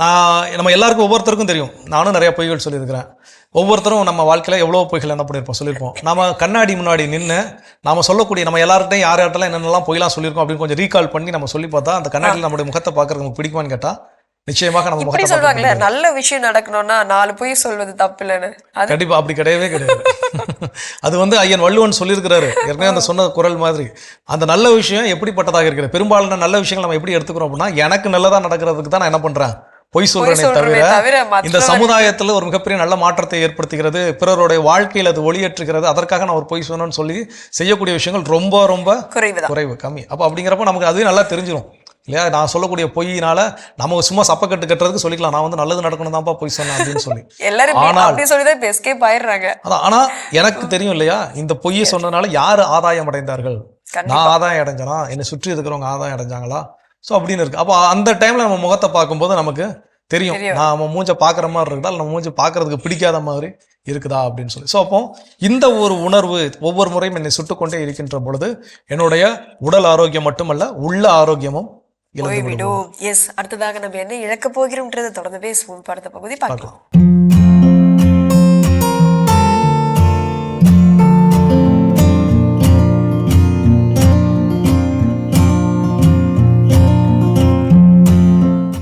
அன்பான மாதா தொலைக்காட்சி நேயர்களுக்கு வணக்கம். இன்றைய நிகழ்ச்சியில பெண்களுக்கான பிரச்சனைகள் பார்க்கலாமா? எஸ், அதாவது பெண் குழந்தை பிறக்குது, அதுல இருந்து நம்ம ரொம்ப அக்கறையா பொறுப்பா கவனமா பார்க்க வேண்டிய காலகட்டாயம். அப்புறம் அவங்களுக்கு ஹெல்த் இஷ்யூ வராம பார்க்கணும். அப்புறம் அவங்க வளரும் பருவம், அப்புறம் பருவத்துக்கு வர்றது, அதுக்கப்புறம் அவங்களுக்கு மற்றவர்களால் இன்னல்கள் இல்லாமல் அந்த பெண் குழந்தையை காப்பாற்றும் காலகட்டத்தில் இன்னைக்கு நாடு மக்கள் போயிட்டு இருக்காங்க. ஏன்னா சின்ன குழந்தையிலேயே பாலியல் தொந்தரவுலாம் நிறைய இப்போ நடந்துட்டு இருக்கு, கேள்விப்பட்டுட்டு இருக்கோம். அது ஸ்கூல்ல நடக்குது, காலேஜ்ல நடக்குது, வெளி இடங்கள்ல நடக்குது, ரோட்லயும் நடக்குது, பல இடங்கள்ல. இதுல இருந்தெல்லாம் அவங்கள பாதுகாக்க நம்ம சொல்லியும் தரணும், அவங்களும் உஷாரா இருக்கணும், பெற்றோரும் பாதுகாக்கணும். சரி, அடுத்தது அவங்களுக்கு பருவத்துக்கு வராங்க. அந்த பருவத்தில் அவங்களுக்கு பார்த்தீங்கன்னா தைராய்டு இருக்கக்கூடாது, ஹார்மோனில் இம்பேலன்ஸ் இருக்கக்கூடாது, பீரியட்ஸ் ரெகுலராக இருக்கணும். இது ஒன்று. அடுத்தது வெள்ளைப்படுத்தல் இருக்கலாம், இல்லை அதிக ரத்த போக்கு இருக்கலாம், இர்ரெகுலர் பீரியட்ஸும் இருக்கலாம். அப்புறம் பார்த்தீங்கன்னா பிசிஓடி, ஓவரியில் நீர்க்கட்டி, சினைப்பையில் நீர்க்கட்டி கட்டிகள், அப்புறம் ஃபைப்ராய்டு கட்டி, மயோமா யூட்ரஸ், பல்கி யூட்ரஸ், இந்த மாதிரி இஷ்யூஸ். இதெல்லாமே காமனாக இன்னைக்கு ரொம்ப பேருக்கு பாதிப்பு இருக்கு. உடல் பருமன் ஒரு பக்கம். அப்புறம் சரி, சப்போஸ் இதில் திருமணம் ஆகுது, திருமணம் ஆன உடனே அவங்களுக்கு irregular period, PCOD, fibroid, irregular periods, அப்புறம் சினை முட்டை உற்பத்தியில் ப்ராப்ளம். ஸோ பாலிகுலர் ஸ்டடி பார்க்குறோம். அப்புறம் கன்சீவ் ஆகணும், அப்புறம் அந்த முட்டையோட எண்ணிக்கை பார்க்கணும், சைஸ் பார்க்கணும், வெடிக்க செய்யணும். இவ்வளோ பிரச்சனைகள் இருக்கு, கண்காணிக்கணும், இவ்வளோ ஐட்டம்ஸ் கண்காணிக்கணும். சரி, இதுக்கப்புறம் கன்சீவ் ஆகணும், கன்சீவ் ஆகி அது கரு கலையாம பார்த்துக்கணும், அதுக்குள்ள தைராய்டு இல்லாமல் பார்க்கணும், சுகர் இல்லாமல் இருக்கணும். அதாவது கன்சீவ் ஆன டைம்ல தைராய்டு, பைல்ஸ், சுகர், பிபி, இந்த மாதிரி இஷ்யூஸ் எல்லாம் பெண்களுக்கு மேக்சிமம் வர வாய்ப்பு உள்ளது. மலச்சிக்கல் வந்துடும், பைல்ஸ் வந்துடும், சொன்ன அத்தனை பிரச்சனைகளும் வரலாம். அப்புறம் அனிமிக் ஆவாங்க, அப்புறம் கால் வீக்கம் வந்துடும், முக வீக்கம் வந்துடும், மூச்சு திணறல், காய்ச்சல், இதெல்லாம் கன்சீவ் ஆன டைம்ல வராம பாதுகாக்கணும். அப்புறம் அந்த கரு கலையாம பார்த்துக்கணும். அப்புறம் டெலிவரி, அது நார்மல் ஆகணும், இல்லைன்னா சர்ஜரி, அதுவும் நல்லபடி அந்த குழந்தை பிறக்கணும். குழந்தை வயிற்றுல இருக்கும்போது கரு வளர்ச்சி சரியாக இருக்கணும். எந்த உடல் குறைபாடு உள்ள குழந்தைகளா இருக்கக்கூடாது. இல்லை சில டைம் அந்த பெண்களுக்கு 4-5 முறை கூட அபார்ஷன் ஆகுது. இல்லைன்னா அந்த குழந்தை கரு வயிற்றுல இருக்கிற குழந்தைக்கு ஹார்ட் ப்ராப்ளம், இல்லை கிட்னி ப்ராப்ளம், ஏதோ உறுப்புகள் ப்ராப்ளம் நிறைய இருக்கு. அதில் ஏதாவது இருக்கும். இருந்தால் உடனே டாக்டர் என்ன சொல்லுவாங்க, இந்த குழந்தை வேண்டாம், கரு கலைச்சிருங்க, ஹார்ட் பீட் சரியில்லை, ரொம்ப பிரச்சனையா இருக்கு. அப்போ இவ்வளோ இன்னல்கள் நடுவில் கன்சீவ் ஆகுது. கன்சீவ் ஆனதை காப்பாற்றக்கூடிய நிலையில உடம்பு இல்லை குழந்தைக்கு. அப்போ உடனே 3-4 முறை கருக்கலைச்சவங்களாம் இருக்காங்க, தொடர்பு கொள்றாங்க, எனக்கு இந்த மாதிரி 4 முறை செய்தாச்சு. சரி, இதை மீறி இன்னொரு ப்ராப்ளம், கரு குழாயில் கரு உண்டாகுது, கர்ப்பப்பையில போய் சேராது. அதுக்கு முன்னாடியே சினைப்பைக்கும் கர்ப்பப்பைக்கும் நடுவில் டியூப்ல கன்சீவ் ஆகுறது. அது உயிருக்கே ஆபத்து, வெடிக்க செய்யும். இல்லைன்னா ஸ்கேன் பண்ணி பார்த்துட்டு அதை கட் பண்ணி எடுத்துட்டாங்கன்னா அந்த குழந்தையும் போச்சு. இப்போ லெஃப்ட் சைடு டியூப்ல கன்சீவ் ஆச்சுன்னா இனிமேல் லெஃப்ட் சைடு உங்களுக்கு கன்சீவ் ஆகுறதுக்கு வாய்ப்பு இல்லை, டியூப் இல்லை, ரைட் சைடு மாத்திரம்தான். அப்போ 1 மாதம் விட்டு 1 மாதம் தான் கன்சீவ் ஆகுறதுக்கே வாய்ப்பு. இது ஏற்கனவே ஏகப்பட்ட இன்னல்கள், டிலே. அது இல்லாமல் இப்போ டிலே மேரேஜ், ரொம்ப லேட் மேரேஜ். அப்போ வயது காரணத்தினால இங்கே உற்பத்தியில் ஏகப்பட்ட பிரச்சனைகள், இப்படியெல்லாம் ஒரு பெண் சந்திக்க வேண்டியது இருக்கு. இது இல்லாமல் பல நோய்கள், அதுலேயும் ரொம்ப மைண்டும் உடம்ப வீக் ஆச்சுன்னா டிப்ரெஷன் ஆயிடுவாங்க. தைராய்டு ஒரு பக்கம் பிரச்சனை இருக்கும். இப்படியெல்லாம் பெண்களுக்கு பிரச்சனை. ஆனால் இந்த பிசிஓடி, ஃபைப்ராய்டு, பிசிஓடிக்கெலாம் நீங்கள் நிச்சயமாக அறுவை சிகிச்சை இல்லாமல் காப்பாற்றுறதுக்கு வழி பண்ணுங்க. ஏன்னா இன்னைக்கு பிசிஓடி இருக்கு, ட்ரீட்மெண்ட் கொடுக்கலாம், இல்லை சர்ஜரி பண்ணிட்டுறீங்க, நெக்ஸ்ட் மந்தே திருப்பி பிசிஓடி வருது. அந்த மாதிரி பேஷண்ட்லாம் நாங்கள் பார்த்துருக்கோம். அதனால் முடிஞ்ச அளவு பிசிஓடின்னா உடனே தொடர்பு கொள்ளுங்க. மேக்ஸிமம் 99% உங்களுக்கு வித்தவுட் சர்ஜரி க்யூர் பண்ணுறதுக்கு வாய்ப்புகள் நிறைய இருக்குது. டென்ஷனே ஆகக்கூடாது. அவசரம், ஆத்திரம், கோபம், டென்ஷன், அப்போ ஹார்மோனல் இம்பேலன்ஸ் ஆகிடுது. அதில் தான் தைராய்டு, அதில் தான் பிசிஓடி, அதில் தான் ஃபைப்ராய்டு, யூட்ரஸு, எண்டோமெட்ரியம் திக்னஸ், என்னென்ன பிரச்சனைகள் வர்றதுக்கு காரணம். இப்போ இதிலேருந்து மீண்டு வந்து வெயிட்டையும் குறைச்சி தைராய்டையும் கண்ட்ரோல் பண்ணி பிசிஓடியும் சரி பண்ணி கன்சீவ் ஆகிறதுக்கு வாய்ப்புகள் நிறைய இருக்கு. அதை பயன்படுத்தி பலன் பெறுவீர்கள். பெண்களுக்கான பிரச்சனைகளுக்கு தொடர்பு கொண்டு விவரம் அறியலாம். மீண்டும் நாளை சந்திப்போம். நன்றி. அன்னை மரியே வாழ்க. அருமையான நம்ம ஒரு வைத்திய பகுதி பார்த்துட்டோம். நிகழ்ச்சியோட நிறைவுக்கும் வந்தாச்சு. ஸோ இன்னைக்கு நாளில் நம்ம பேசிட்டு இருக்கிறோம், பொய் சொல்றதுனால நம்ம லைஃப்ல என்னென்ன விஷயங்களை இழந்து விடுகிறோம் அப்படின்னு சொல்லி ஃபைனலாக என்ன சொல்றாங்க? எஸ், ஃபைனலாக பார்த்தீங்கன்னா நானா இருக்கிறதே இழந்து விடுவேன் அப்படின்றது தான். ஸோ நம்ம இப்போ ஒரு வாழ்க்கை வாழ்ந்துட்டு இருக்கோம். இந்த உலகத்தில், இந்த பிரபஞ்சத்தில் நமக்குன்னு ஒரு வாழ்க்கை இருக்கு. நான் ஒரு மனிதன், எனக்குன்னு ஒரு பேர் இருக்கு, எனக்குன்னு ஒரு அங்கீகாரம் இருக்கு, எனக்குன்னு ஒரு மரியாதை இருக்கு, மதிப்பு இருக்கு, என் மேல ஒரு நம்பிக்கை இருக்குன்னு சொல்லிட்டு நம்ம ஒரு கோட்பாடோட இருந்திருப்போம்ல. இது எல்லாத்தையுமே இழந்துட்டு நானாவே இல்லையே அப்படின்ற ஒரு நிலைக்கு வந்துடுவோம் இந்த பொய்னால. ஏன்னா நம்ம நடிப்போம், பொய் சொல்றதுனால நடிக்க வேண்டிய சூழல் வரும். நடிப்பதனால் நம்முடைய ஒரிஜினாலிட்டி, நம்முடைய தனித்துவம் எல்லாத்தையும் நம்ம என்ன பண்ணிடுவோம் அப்படின்னா இழந்து விடுவோம். ஒரு கட்டத்தில் போய் திரும்பி பார்க்குறப்போ நானா அப்படிங்கிற கேள்வி எனக்குள்ள வந்துவிடும். ஸோ அப்போ என்னுடைய தனித்துவமான எண்ணை நான் பொய் சொல்வதனால் இழந்து விடுகிறேன். ஸோ அப்போ நம்ம லைஃப்ல சும்மா சாதாரணமாக போகிற போக்கில் சொல்லக்கூடிய சின்ன சின்ன பொய்கள் தொடங்கி பெரிய பெரிய பொய்கள் வரைக்கும் நம்ம வாழ்விலிருந்து ஏதோ ஒன்றை நம்மிடம் இருந்து பறித்து கொண்டே இருக்கிறது. அதை இன்னைக்கு கடவுள் நமக்கு உணர்த்திருக்கிறாரு. உணர்ந்த மனநிலையில இன்னைக்கு யார் யார் திருமண நாள், பிறந்த நாள் கொண்டாடுறாங்க பார்க்கலாம்.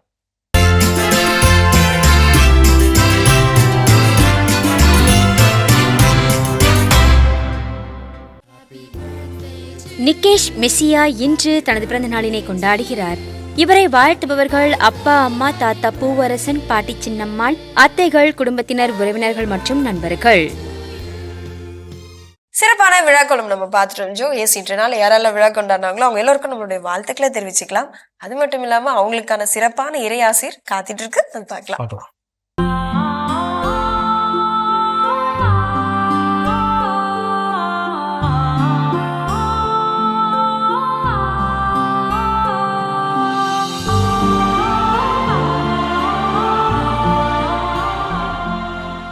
மாதா தொலைக்காட்சி அன்பர்களே, இன்று உங்களுக்கு இறைவன் அளிக்கக்கூடிய இறை ஆசீர் புனித லூக்கா எழுதிய நற்செய்தி பகுதியிலே முதல் அதிகாரம் 28வது இறை வசனம்.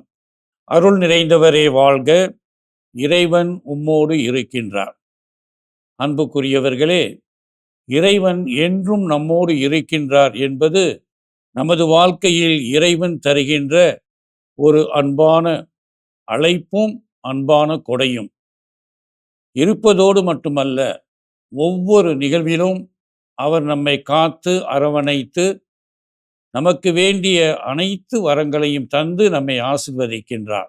இன்றைய தினத்திலே அன்னை மரியாளுக்கு கூறிய அருமையான வார்த்தை நமது வாழ்க்கையிலும் மெய்ப்பிக்கப்பட வேண்டுவோம், இறை அருளை நாடுவோம். எல்லாம் வல்ல இறைவன், தந்தை, மகன், தூய ஆவியார் உங்கள் அனைவரையும் நிறைவாக ஆசீர்வதிப்பாராக. ஆமென். மிகச்சிறப்பு. நம்ம அன்பு ஆயரோட இறையாசிர் நம்ம அனைவருக்கும் நிறைவாக கிடைச்சிருக்குது. ஸோ இந்த மகிழ்ச்சியான நாளில் இன்னைக்கு நம்ம ரொம்ப ரொம்ப முக்கியமான ஒரு வாழ்க்கை பாடத்தை கற்று உணர்ந்திருக்கிறோம்.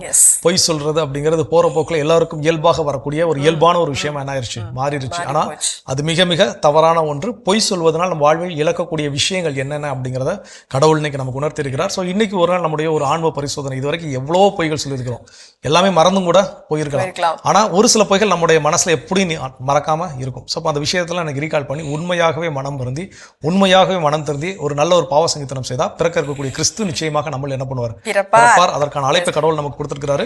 ஸோ கடவுளுக்கு நன்றி சொல்லி இன்னைக்கு நம்ம நிகழ்ச்சி நிறைவு செய்தனால இனிதே தொடங்கலாம்.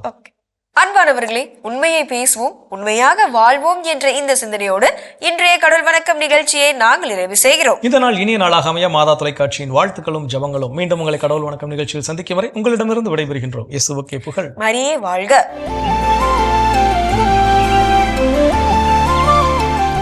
நீ ஆர்ட்ஸ் தானடா படிச்ச, எப்படி ஐடில வேலை பாக்குற? எந்த டிகிரினாலும் பரவாயில்லண்ணா. சென்னையில் இருக்க எஸ்எல்ஏ ஐடி ட்ரைனிங் இன்ஸ்டியூட் தான் நான் ட்ரைனிங் எடுத்தேன். மாசம் 30,000 சம்பாதிக்கிறேன். சூப்பர்டா. For IT training and placement, contact 8870767784.